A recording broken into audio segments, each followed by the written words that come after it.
Jesus, you love me too much, oh, too much, oh, too much, oh, excess love, oh.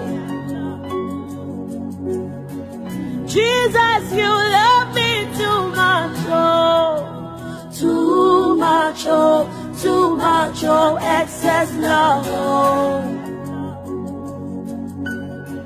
Jesus, you love me too much, oh, too much, oh, too much, oh, excess love, oh. Jesus, you love me too much, oh. Bien-aimés dans le Seigneur, que Dieu vous bénisse. Une fois de plus, je vous dis shalom, bonjour, bonsoir. Tout dépend du temps, de l'heure, du jour que Dieu permet que vous puissiez nous suivre. À la présentation, c'est le pasteur Mukendi Kabea, le pasteur de l'église, la présence de l'Éternel. Bien-aimés dans le Seigneur, le leçon de la thème encore sur les disciples de Jésus-Christ. Il y a le disciple et de l'autre, en poursuivant notre lecture, le disciple de Jésus-Christ. Parce que ce qui est disciple, on a une discipline, disciple, l'homme sur Banzam Bébélé. Banzam Bébélé batondi mokili. Mais on nzamba zaka moko mais moko on nani batanga raté mais biso towe biso nzambe moko comme on est Yoshua Machia Jésus Christ Jésus-Christ de Nazareth yene nzamba solo c'est lui le chemin la vie et la vérité o alandaye abungate soko landi obungate obunga nzela te poye moko atanzela ye moko ata vérité ye moko ata solo tozobe la disciple ndenani. Ces disciples, un élève, peut alingi quoi apprendre. Mais disciple, il va quoi apprendre et il va la kisagaye. Mais Mouto, c'est la kisaye. C'est-à-dire que dans le 5 ministères. C'est pasteur, apôtre, prophète, docteur, et ainsi de suite. C'est-à-dire que dans le 5 ministères, dans le 4 bateau, la kisabatu, makamouanzambe. Et ça, il y a bateau de Tanguana, ou bien dans une église, bateau pasteur, ou bien prophète, ou bien docteur, ou bien évangéliste,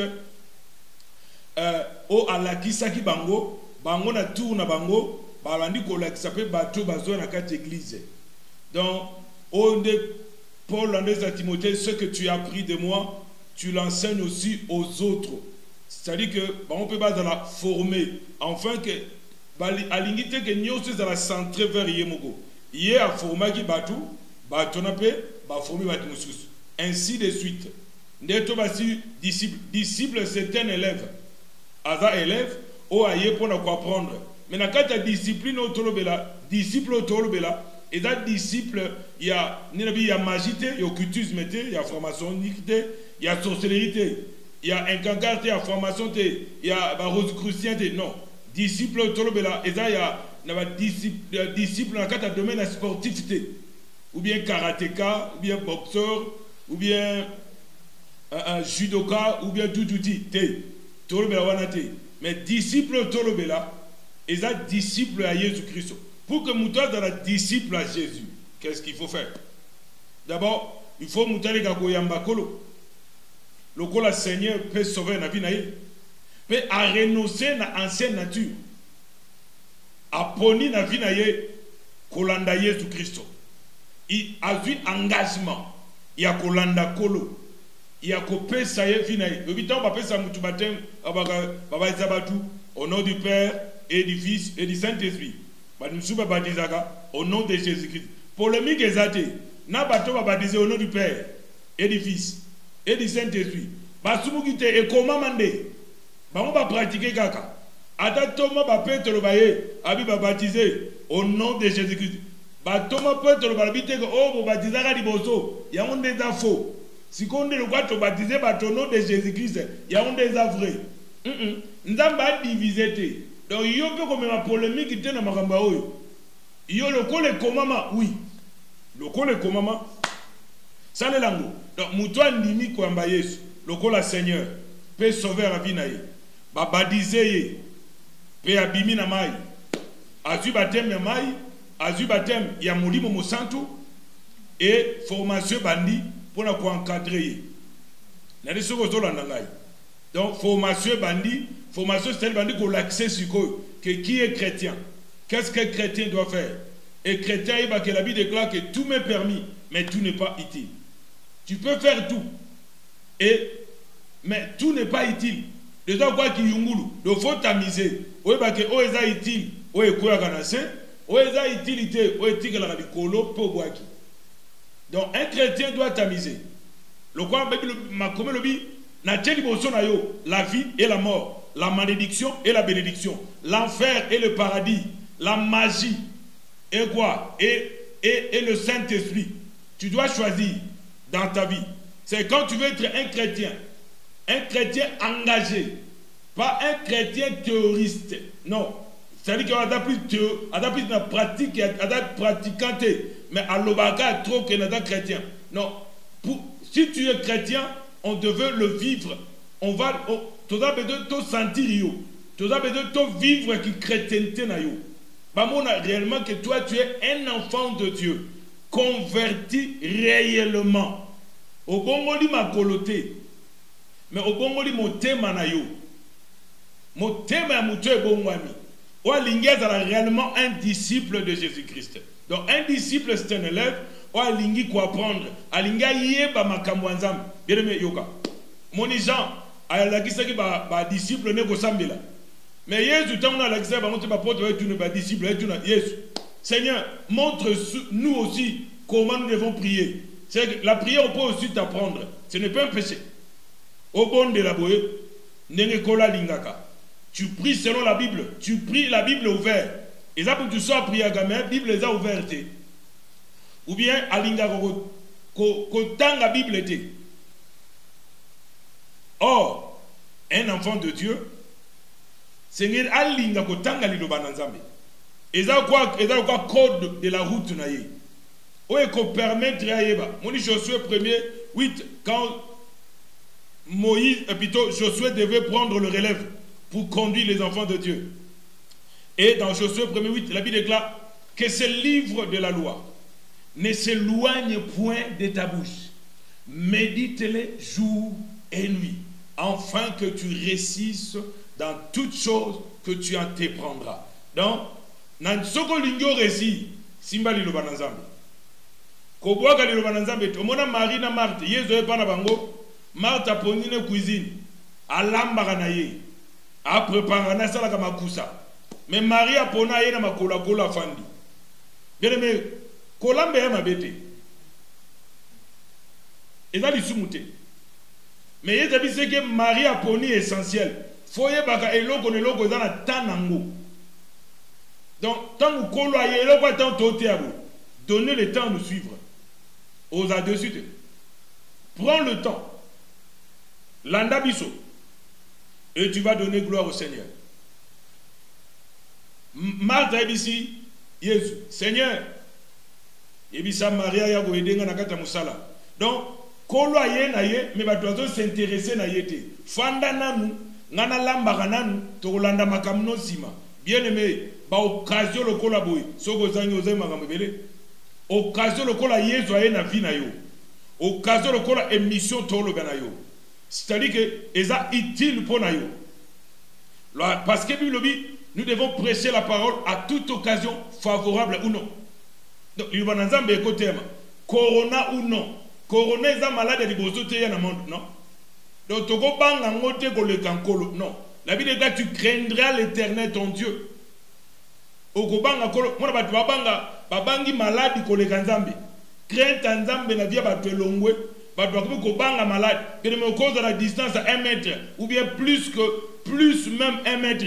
Si la maladie veut te toucher, il te touchera.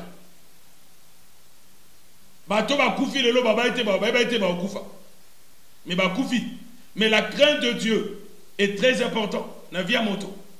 Pour la maladie, il crée 1 mètre. Masque. Mais pour le péché, on a masque. Masque est daté. Pour ne péché, 1 mètre est arrêté. Pour ne péché, donc, biloko nyosu ba mesure de distanciation est arrêté. Mais pour le show de ce monde, bah tu vas bongi sur un programme, bah tu as une interdiction, bah tu as une loi. Mais ça va nous... Et comme même on est si comme côté, bien aimé. Au corps respectant, oui, les hommes avaient été. Maintenant, que pour le péché, tu n'as pas la distance pour le péché. Tu es 0 mètre avec le péché. Odo consommer ma soum le quoi biloka golia.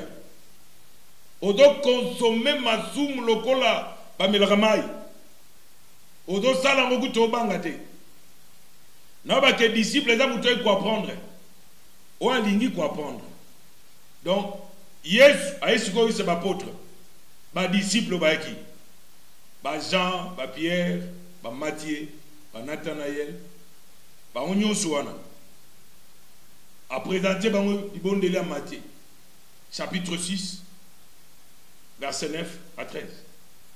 Quand vous priez, dites, notre Père qui est aux cieux, que ton nom soit sanctifié. Chose étonnante. Donc, Bangoba Benga Père à Dalikolo, et d'ailleurs que Banié va Père va bota Bangote. Mais c'est que Nzambo Boluka, a pour Nabino Tata. Soko Zuete le Kola Tata, n'est ce que le Kwa Masanayo. N'est ce que le Kwa Gogonayo. N'est ce que le Kwa Niès ton neveu. Mais là, quand vous priez, dites, notre Père qui est aux cieux, que ton nom soit sanctifié, que ton règne vienne, que ta volonté soit faite sur la terre comme au ciel. Donc, il a pris à ses disciples la prière.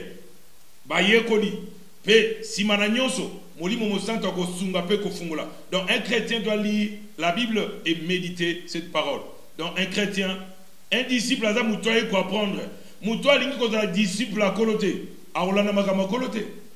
Akoyane église bien. Yalo kwa bat mususoko bondeli. Nzamba zola soga azana banzungu, azana bakisi, azana bonganga, azana makama molidi. Pona ye aye église. Mais kindogi na ye, botike na kindogi na ye. Pona ye aye église. Mais qui imagine ye akoba kosala. Pona ye église aya na ye. Mais botete mamba polygamie. Le kwa zakanango a fâché.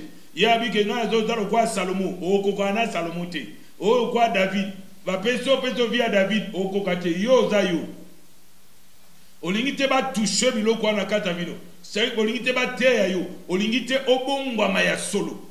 Tu ne veux pas être un chrétien engagé bien-aimé dans le Seigneur na lingio sosolo toloba disciple parce que kolo Yesu ayebisi biso. Dans Matthieu chapitre 28, verset 16, Totangi, au nom de Jésus-Christ de Nazareth, Yoka. Mais les 12 disciples allèrent en Galilée sur la montagne que Yehoshua les avait désignée. 17.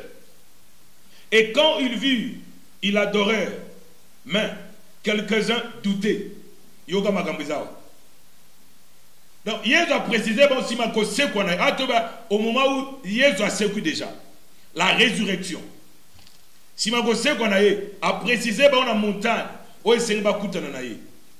Maintenant, Jésus a Jésus ko coûté na bango, na lieu, il y a rencontre. Bien mais pour Nzambe, koluka Nzambe zaka na lieu. Parce qu'il y a plusieurs lieux.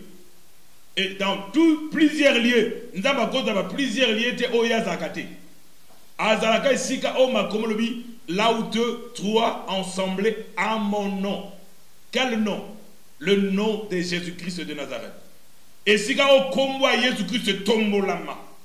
Et sika o kombo Jésus échange lami. Et sika o bato que Jésus soit béni. Que Jésus soit élevé. Que Jésus soit glorifié. Bato pesa kolo. Place ya yambo na vina bango. Tant ba ye koliwana ba disciple ba ye. Bien mais ma komelobi quelques-uns ba musu ba douter. C'est ba oh. Est-ce que c'est ça yé ou c'est quoi qui? To eza yete. Yeto yete. Quelques-uns ont douté. Et là ba musu ko la nanga mais tu doutes encore na makamwanzambe.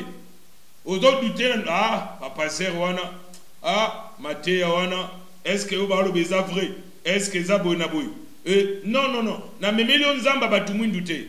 Ni nzamba ba mindele. Na memelo nzamba ba coréen te pe ba indien te. Mais memelio l'évangile de Jésus-Christ de Nazareth. Na memelio yezo akoko kangola vina yo. Lokola makomolobi si tu confesses de ta bouche le Seigneur Jésus et si tu crois dans ton cœur que Dieu l'a ressuscité de mort, tu vas être sauvé. Je t'apporte le message d'un homme. je te présente un homme qui est capable de changer ta vie, qui est capable de changer l'eau en vin, qui est capable de changer un prostitué à une chrétienne, qui est capable de changer un voyou à un serviteur ou bien servante de Dieu, qui est capable d'opérer de miracles dans ta vie, le miracle, le changement que le monde ne peut pas opérer dans ta vie. Bien-aimé dans le Seigneur, la Bible déclare tant où Jésus a yé kokuta na ba disciple, ba msu ba douter. Pourquoi tu doutes encore? Tu pries mais tu doutes. Tu doutes encore na makambo nzambe. Pourquoi? Tu doutes encore. Pourquoi tu doutes? Mais même si quelques-uns doutent, mais il y a toujours bateau croire baozala. Même si bateau sou bateau ndima te makambo nzambe, mais yo zo ndima. Yo quand même on ndima. Même si na famille no badusu ba bongama te, mais yo bongama. Po sosola. Parce que ma comme lobby, vous connaîtrez la vérité et la vérité vous affranchira. Vous connaîtrez la vérité. La parole de Dieu est la vérité. La vérité qui est capable, il y a kolongolo na kata ignorance, na kata distraction, na kata na péché, na kata makambo za impur, na kata vieux za et honora kanzambete. Quelques-uns ont douté. Mais quelques-uns ont douté et un péché qui nous embêtait, et un péché qui colotait à Solana Bango. Yoga Siko Makomisi Golobi, Matthieu chapitre 28, verset 18, la Bible déclare ceci. Et Yehoshua s'étant approché, leur parlant en disant, tout pouvoir ou bien toute autorité m'a été donnée dans le ciel et sur la terre. Ou bien d'autres versions disent, Jésus-Christ leur parla ainsi. Tout pouvoir m'a été donné dans le ciel, sur la terre et sous la terre. Jésus-Christ, il a le pouvoir. Et par son pouvoir, le monde bouge. Par son pouvoir, le jour de la résurrection, Basoda Badaki monter garde. Badaki incapable, il y a quoi empêcher sa résurrection. Badaki impuissant, il y a quoi empêcher qu'il y a c'est quoi. Lui c'est quoi. Et Jésus-Christ dit, je suis la résurrection et la vie. Parce que tout pouvoir lui a été donné. Tout pouvoir. Bien aimé, tu marches avec quel pouvoir? Est-ce que le pouvoir que tu agis avec, ça vient du Seigneur ou ça ne vient pas de lui? Il y a plusieurs pouvoirs dans ce monde. Mais pouvoir au Tolobela, le pouvoir qui vient de Dieu. Par le pouvoir de Jésus-Christ, Neto détruit Misala Satan na vinayo. Parce que la Bible déclare que tout pouvoir m'a été donné. Et par ce pouvoir de Jésus, je viens maintenant détruire les œuvres du diable dans ta vie. Détruire la maladie, l'envoûtement dans ta vie. Détruire l'échec. Détruire la limitation. Je détruis la limitation. Je viens maintenant, selon Matthieu 28, verset 18, et détruis tout ce qui est du diable dans ta vie. Détruis tout le pouvoir démoniaque. Tu dois installer le pouvoir Yazambe na vie na yo. Pouvoir yankole tonda na ndaku na yo. Pouvoir yankole sala na kata vie na yo. Bien-aimé dans le Seigneur, Jésus Christ, alobibo yoka. Dans Matthieu 28, verset 19, yoka.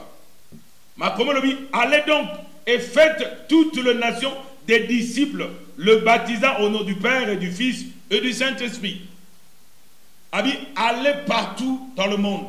Nabi ba coach, ba pasteur, ba apôtre, ba prophète, ba évangéliste, ba tonzambe atomboli bango, apesi bango manda. Ya koloba de sa part. Koloba pour le kumu nzambe. Et la Bible déclare, c'est poussé par le Saint-Esprit que les hommes ont parlé de la part de Dieu. Et toute écriture est inspirée de Dieu. Bato bazana mon limo mo santo. Pe bato te ya batu vérité. O bato me la batu solo. Bien mais la vérité peut être blessant, mais ça guérit. Et d'abord Congo bololo. Et d'abord lolo, mais kobi kisayo.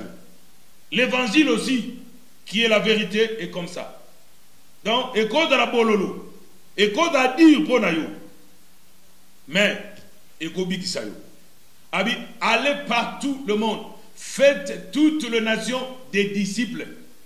Donc, bien-aimés dans le Seigneur, Jésus Christ a tindi bisoto comme sabatu, ba fanatique te. Yoga.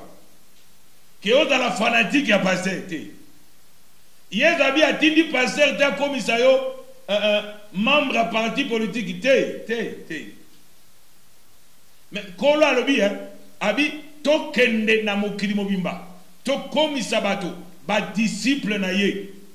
Donc toza bato ye a tindi biso. Le quoi ma comme lui m'a et comment que celui qui vous reçoit me reçoit. Donc oazo yambabino ayambinga banani c'est batindami. Bato kola pesi bango manda pona koloba. Abi allez faites toutes les nations des disciples. Le disciple de Jésus-Christ. Bien-aimé, mutu oye katina kolo mondimi aba azate. Yo soko za mondimi aba ozo sala ignorance. Te ngana za mondimi aba azalaka te. Oyambi kolo kwa enseigner peut sauver la vie na yo. Olandi enseignement ya kozala disciple à Yesu. Yo peut faut kota na mon sala ya nkolo. Oza sauver pour sauver. Tu n'es pas sauvé pour laisser les autres comme ça. Non. Sauver les gens. Oh bah tu vas bouniser là. Mémé la bango évangile. Présenter bango Jésus Christ. Oh azana nguya ko kango la vie na bango. Oh azaka nguya ko biki sauté na malade. Mais azape na nguya ko memona lola. Azape na nguya ko komiso mwana na nzambe. Faites toutes les nations des disciples. Des disciples. Cause la mundi mi abante bien aimé. Yo yaka no fanda kanoka na ban. Et loko moko sala kapona nzambe ezate. Ezate. Oba na église on a sali 20 ans, 50 ans, au sala ka église, au sala ka nini. Te ça elo te. Oh. Donc yo komi mo na nzambe uzaka bo sala ke loko te. Nakata musala na nzambe système ya chaise vide ezate. Tout le monde doit travailler. Ata ko komba faut kombe la nzambe na église ko kombaka. Ata partenaire, zala partenaire. O sumaka musala nzambe. Ata l'intercession zala wana o intercédaka pour l'évolution de l'église. Pour que le progrès zala. Zala wana ata la modération zala. Ata soko sala domaine na média pour nzambe zala wana. Odo sala pour que l'évangile est kende mosika. Pour que batu ba bongwama. Batu ba yeba sangu malamu. Pe kembo nzambe etalisama. Ma comme lobi allez faites toute nation des disciples. C'est que ko former batu. Batu fo ba fanda. Batu ba za la poser. Mondi malikoli kolote.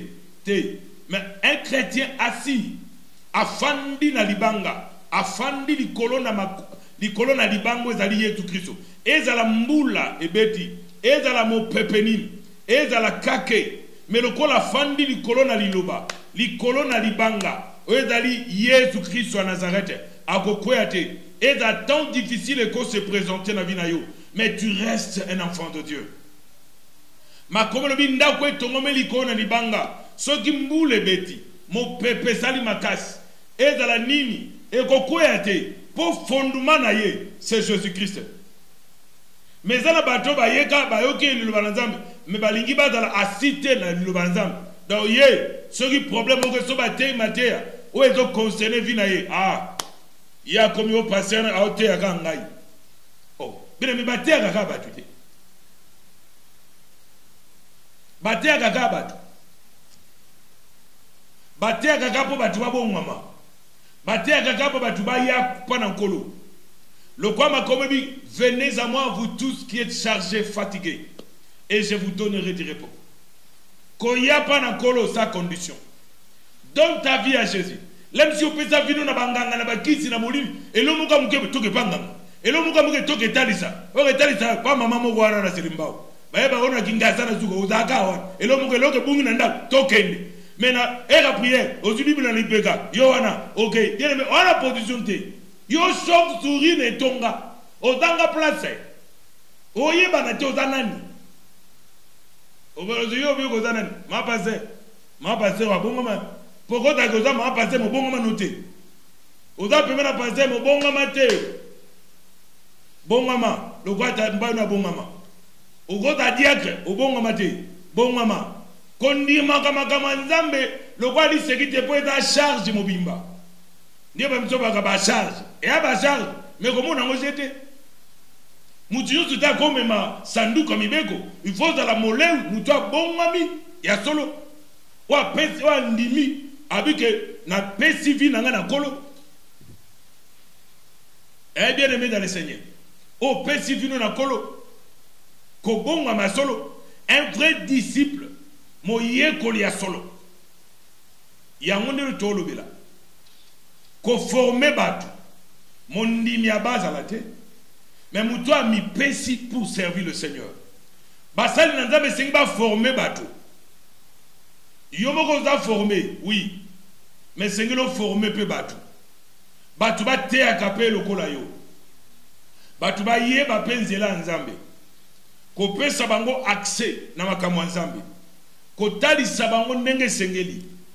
Pour que bazala ya solo ba ye koli, ya solo. Ko former batu. Né comme un verset à Matthieu, toujours verset 28, sur le temps, verset 20. Ma comme le yoga. Leur enseignant a gardé tout ce que je vous ai ordonné. Et voici, je suis avec vous tous les jours jusqu'à la fin du temps.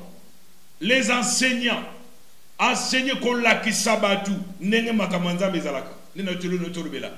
Il faut monter à la qui sabatu.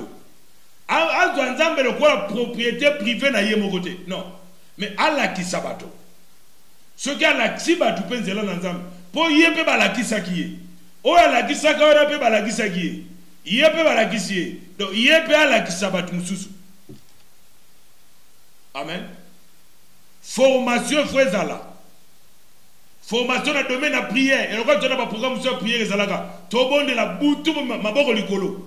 Bien mais ça on a dit au côté na kibomango à prière à bongo te okima. Donc oyemu kwa libosoka 5 heures du temps maboko likolo. Obi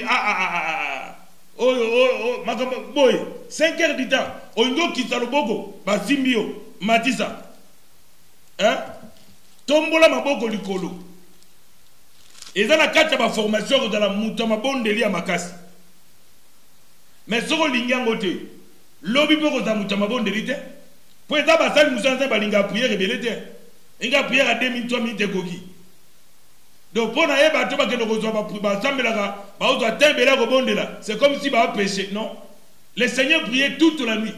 C'est lui notre modèle. Et toi autant que disciple de Jésus. Yo lokola ntoma ya nzambe. La kisa ba tunzela nzambe.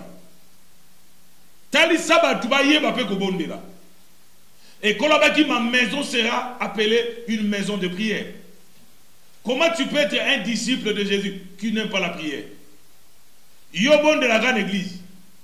Mais nanda au bon date. Tant bakangi betonga au comme un problème de yo kuto sepeli na yo. Pour la la gano pongi. Oh moye ko na kola ko sepelate. Au sepelate. Au mona taba ye ko na ngomba yezo yo ko bisabango. Pourquoi beaucoup de monde même pas 1 heure du temps? Bon la mouka bon de là.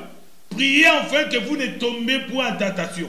Donc un disciple de Jésus doit aimer la prière, doit préférer la prière, doit être mouto à sepela kanako sambela. Adana nzala ko sambela. Adana nzala ya ko lukanzambe. Azo lukanzambe. Tant que tu dis là que sambela na ba neo le kawana mais tobonde na ba bato bazana mbula moko na bisote mais nde to banda lo sambo kino to kosugisa makasi na programme de délivrance boza makasi bato la kisayo nenge basale la kanza mosala bato la kisayo autre la chrétien fainéanté au cause d'un chrétien fainéanté un disciple de Jésus-Christ à cause d'un fainéanté madame tu as quoi apprendre. Enseignez-les à observer tout ce que je vous ai prescrit. Donc, un serviteur de Dieu, au hasard prendre bana nzambe, makamu nzambe, doit veiller l'icône bana nzambe wana. Basale la nzambe eyenge bene, lo lenge o esengeli. Ko ve l'icône fina bango. Bazan ndenge nini, balamuki ndenge nini, Est-ce que vina bango to tambola ndenge nini? Est-ce que bazo banga nzambe to bazo banga nzambe te? Ko veiller likona ba observer, c'est veiller sur la vie ya bana nzambe. Veiller sur la vie ya bato zo kamba. Et d'ailleurs bato zo kamba to tuna su komone. Ye komone zakanani, ye nani? Le quoi tata moko ata na bana belé. Suko mwana mzalegi abi yo komone zakasuna. Donc na komba bana éviter. Poani ana maîtrise na bangote mais azana bangwe belé. Donc au go d'appel ozana bana na nzambe na église ozo kama bango o bazo kota na kata osale na nzambe ozala c'est oyeba bango veiller likona vie na bango. Comme Jésus-Christ avait dit à Pierre en 2 Apôtres le soga lingier abisoro linga 3 fois mbala suka bisie les sabapate. Donc un homme de Dieu qui aime le Seigneur akolaksa oninga zolaksa bana na nzambe nzela na kolo afin que le kumu ezonga et pas na kolo Jésus-Christ Nazareth. Qu'on observe, c'est accomplir parfaitement ce que le Seigneur veut. Veillez sur les enfants de Dieu. Veillez l'icône à vie na bango. Nane azama la mute. Nane ala mukabiente. Veillez l'icône à baton zamba pesio. Au compte d'appel aux âmes konziambo, aux autres veillez l'icône à mboka na yo. Au veillez l'icône na nord, na sud, na est, na ouest. Et le quoi moussa na zam, aux autres veillez l'icône à bana na yo. De A à Z. Alalaki, nana kontinamte, nana lali. Bana musomo na bakota na ndako lali na ya obela. Mais yelo kwa yo fe akate. Odo fe likona bangote. Oyeba te abeli. Ogo abeli mais yo ebite po o fe akate. Era kola lo lali na yo esidi. Mais parent, un vrai formateur, a to veiller likona bana na ye. Est-ce que ba kende ke sali mbasali les ambe bien? Est-ce que l'équipe bien? Ozo veiller likona bango, ozo soutenir bango, ozo ndima o ba osala. Ozo encourager bango. Ozo fortifier bango. Pour bailler ba kosale lanzame musala. Un disciple doit être disposé. Au cause de la disciple, on a indisposé. Non. On a disposé. Que ce programme peut être que le bon de là. Yo en attente. Toi que le bon de là. On en attente. Bon que nous évangéliser. Bon que nous ça suivi. Bon que nous gagner ma âme. Bon que nous bon de là. Bon que nous koyembe la zambe. Yo en attente. On a en attente pour la makamusu. N'est-ce qu'on dit mais la colo. Mais on doit attendre pour la coloté. C'est-à-dire que ça m'en passe. C'est qu'un disciple doit suivre le maître. C'est que mon sali est un modèle pour nous. C'est que ton pasteur doit être pour toi un modèle. Parce que tant que tel père, tel fils, c'est que n'est tata tali, n'est pas tel père, tel fils. Si réellement tu suis les enseignements, effectivement, on devait remarquer en toi un changement. Au côté de la canne de Zaki Kalate, c'est-à-dire que c'est pas senti que comme il disposait, le quoi moyen balabi, oh Dieu, crée à moi un cœur pur, renouvelle à moi un esprit bien disposé. Somme 51. Que Dieu crée en toi un esprit disposé. Quand tu as disposé, tu es mbenda, pour la moabière, pour la kolangwa, pour la makaya, pour la moisson ndumba, on a disposé. So yena ndaku na yo, on a pas disposé. Non, ça a disposé. Pour la makamwanzambe, on a disposé. Pour la ndaku na yo pe, on a disposé. Pour la moisson na yo, on a disposé. Pour la banana na yo, on a disposé. O yo kakape bango. O solo la kape na bango. Le bâtiment ngana ke ngaka makamwanzambe. Bon, on est aligné, on cherche premièrement le royaume de Dieu et sa justice, et toutes ces choses vous seront données par-dessus. Et le but est que, au Bosana, moi, c'est notre banana, non. Premièrement, Zambé, 2, famille. Oye, Babylone, c'est très important. Cherchez premièrement le royaume de Dieu, c'est bien. Et sa justice, c'est très bien. Mais aux parents, c'est que au fait l'ikola moboti, l'ikola ba responsabilité, à part responsabilité ma kamanzam, tu veilles sur la vie de tes enfants, sur la vie de ta famille, sur la vie de ton couple. Et ça n'est kozaka to koti 2 minutes okei et dans ce oza soda mabe zate oza soda mais zoka peta pour la famille na yo oza soki policier zoka ta pour ndako na yo okenda musala butu zoka ta pe ndako na yo et zate uti musala okenda nuwana ozona ndako 23 neti ndako ba kobetu masasi tiens prends le temps zala disposer pour ndako na yo pe pour na famille na yo oyo kaka pe bango o solo la pe na bango po bango bada bato nzamba pesi yo ko veiller koza disposer c'est que koza na kati ordre. La Bible déclare que Dieu n'est pas un Dieu de désordre, mais le Dieu de la Bible c'est un Dieu d'ordre. Ordre fouezala na via disciple enkolo ko ba ke prière bandaka RTL oye na R1 et d'abord du soye que prière bandaka na 9 ya 10 heures atana ba charge ya kosala. Mais il y a 10 heures. Na 10 heures, on a abandonné. Tant à coup, nous sommes en modération. Oh, aïe, ça me donne. Longwa, l'église sanga. Non, tu dois veiller sur le temps. Tu dois veiller sur le temps. Un disciple doit être un disposé. Deux, faut être dans ordre. Adola tape na ordre. Adola na désordre. Adola tabilambo te pour séduire batu. Ou bien bilamba selon mode. Ozoba teke mode. To comme era mode, bien aimé, mode et que changer évangile té. Et que changer parole en zambé. Liloba en zambé que changer mode wana. O la taka lokola mona en zambé. Donc un enfant de Dieu doit s'habiller comme un enfant de Dieu. Bilamba oza descend. O ezo zipanzo tonaye. Eza teke tanga bibi pana bango la tie la mamulai. Abimi a commis quelque part, à l'ongoli à Mouléona, à 15 cm, à Zubodi à te oza disciple te, oza ba ramasi na kati l'église en Zambie. Oza bato me mamobulu, bato s'opposer na vérité. Bato balingi vérité te. Bato balingi qu'on se soumettre la parole en Zambie te. Bien-aimé dans le Seigneur, toro balikamba oza la disciple, mais un disciple de Jésus-Christ.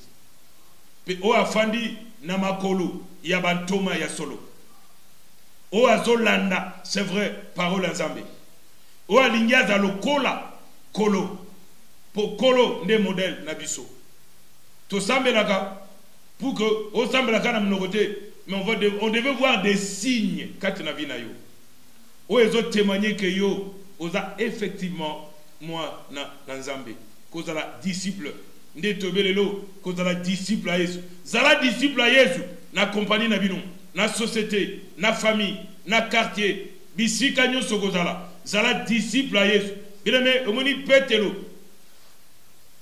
petelo tango bakangaki kolo mama moko atotuna ye namoni yo mpo ozalaka na kolo Thomas tolo alobi o nga nazala na ye te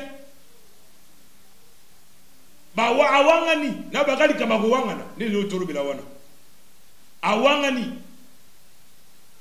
c'est que ko wangana mais langage na yo et ko signifier que oza mwana na Nzambe. Ton langage, ta façon de parler,